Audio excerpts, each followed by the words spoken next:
So this is what we're going to be painting today. It looks scary, but I think the way that we approach it is going to help you a great deal.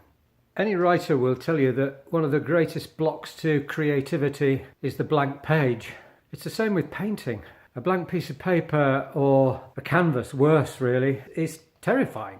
Now, of course, the writer would also say that the first thing you should do is start to write, and guess what you do with painting? Start to paint. It doesn't mean that you have to have a clear idea of what you want to do. It doesn't mean you have to have a way of executing it in your mind. But putting paint on the canvas in the first place, that really is absolutely essential. Right, let's get started.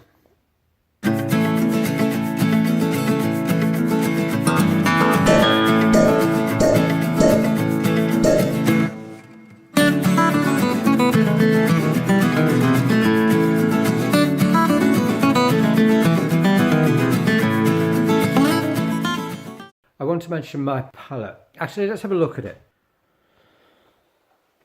Titanium white, lemon yellow, chrome orange, cadmium red, alizarin crimson, permanent mauve, French ultramarine, cobalt blue, Prussian blue, and the rest are kind of optional colours, and black. Okay, here's the dreaded white canvas.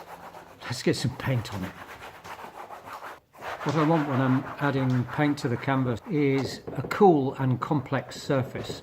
So I'm using a little bit of titanium white with alizarin crimson, cobalt blue, and a little bit of raw sienna. So now we've got the base down, what I want to do is kind of warm the area where the kettle is going to go. Here I'm using cadmium orange and cadmium red. That will lift it and bring it forward off the surface.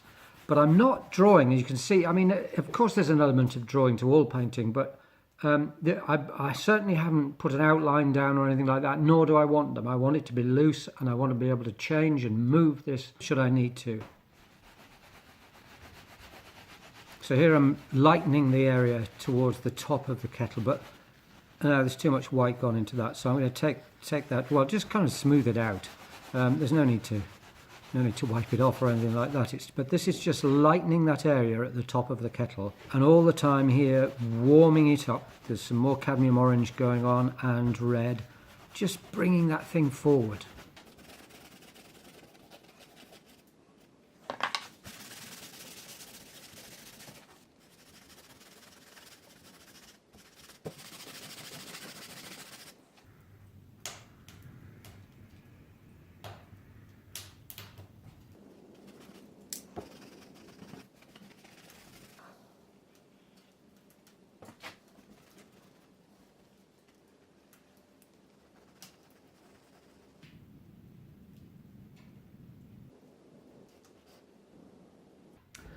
So that little demonstration just shows how important it is to stay as loose as you possibly can, for as long as you can. Now what I'm doing now is looking at the lights that are hitting the kettle over there. You can probably just see it there. And it's quite important to understand what those reflections are. In here it's the strip lights that are above, so you get these quite strong stripes. It's a very bright colour. I'm just going to darken this area where the silvery pot is. I can add the lights in later, but I just kind of want a darker base. And also the handle, which comes out somewhere here.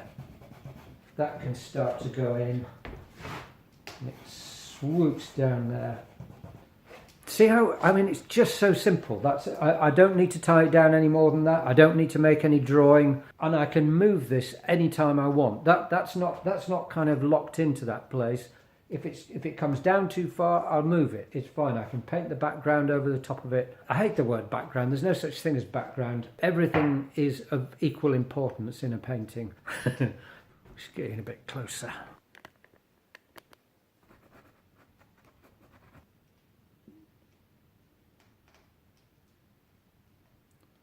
Once again, these highlights that are going in now are the reflections of the strip lights, and they're very, very strong marks. So this is almost pure white that I'm using now. Now the spout starts somewhere here, and it's actually a series of highlights up there. See how that starts to make sense? Now there's a really dark reflection under here, and they're bouncing backwards and forwards, and that makes it really quite dark. In fact, it's darker than that. I'm using cadmium orange and French ultramarine. I'm going to add a little bit of cadmium red to it, just to rich it up a little bit, and then put that in there. It just defines the bottom of the spout on the kettle, and there's a kind of second shot of it there. It's a little bit lighter up at the top area up here, so I'm going to put some of that in as well. And that also helps define where the edge of the kettle is. And it's not there, it's further over, so we'll put that in. And we're getting this lovely bounce backwards and forwards from this kettle through to that one and back, so they tie themselves together. This is a married couple of kettles that are going on here. That sounds a bit weird. There's a little highlight down there. I'm not sure about, I don't like that very much. I'll get rid of that. And add some more dark tones in up there. Some really dark tones up here too. And then darker still up here. And of course what the dark does, it intensifies the light that you've put on, so it makes it a much more vibrant painting. The handle comes in somewhere here, and the reflection goes down like that. And then that lovely swooping shape of the handle down there.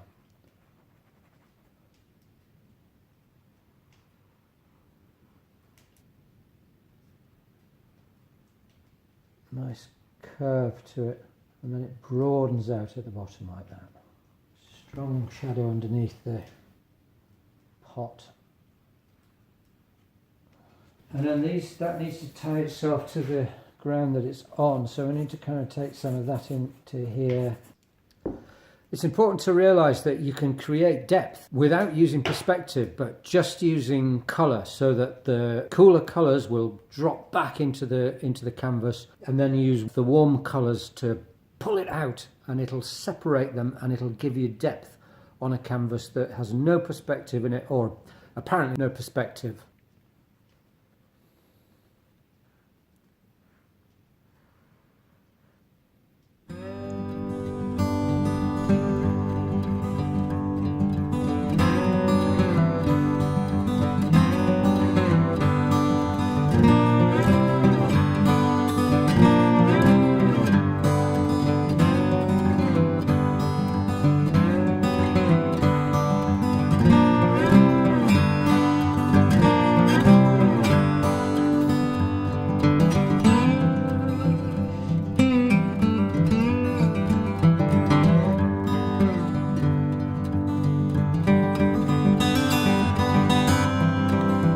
So that's as far as I'm going to take this painting. Show you where it's got to now. I don't normally paint in this way, as you've probably seen from some of the work that I've done before and what's around the walls in here, but it's a good loose way of getting into it, and I hope that's been helpful. If it has, click the thumbs up button, maybe subscribe too, that'd be great. It's all free. Bye.